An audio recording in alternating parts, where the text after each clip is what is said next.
لخ و لخ خودمان را کشیدیم تا فوردو. اسم این روستا چیه؟ فوردو 50 کیلومتر آن طرفتر از قم، منطقه ییلاقی. ما تنها روستایی که خوش آب و هواست تو استان. انگار به ماه عسل رفتی. شکر خود اوضاع کار خوبه.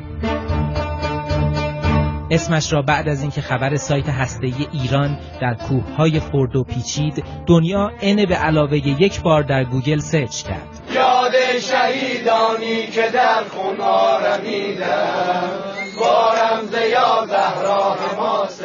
حالا یادواره 114 شهید این روستا در فوردو برگزار می شود.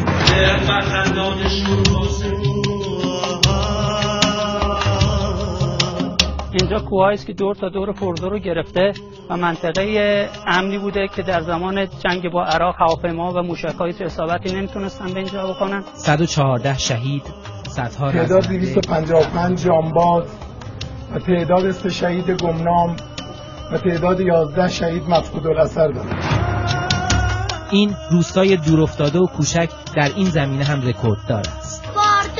قشنگ یادم هست فوردو روستایی بود که اگر هوس سیراب شیردان می‌کردی یا مثلا جگرکی نداشت. مردمان این فوردو در دلتون بخواد انشاءالله جگر داشتن و دارن. الحمدلله هم شجاع بودن هم رشید. می توانستی اما آنجا پیرمردهایی ببینی که همه همتیمی‌هایشان رفته بودند سفر آخرت و تنها مانده بودند با هزار مصیبت. بهدار میگفت اینجا روستای فوردو است و من از وضعیت و مشکلات اقتصادی و معیشتی جوانان، عمرانی و همچنین گردشگری این روستا میخوام براتون بگم.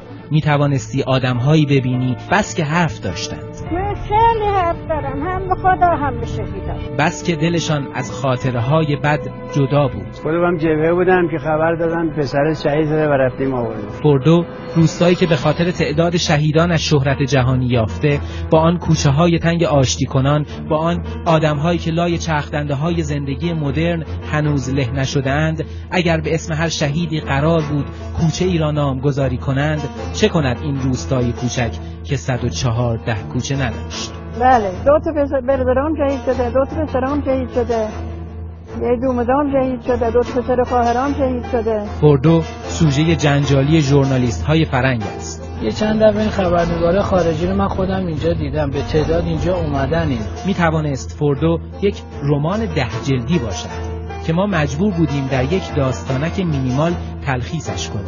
مینیمالیستی یعنی داستان‌های یه خطی یا چند خطی. سرچ کن ببین می شود به این راحتی یک رمان را در یک داستان چند خطی خلاصه کرد.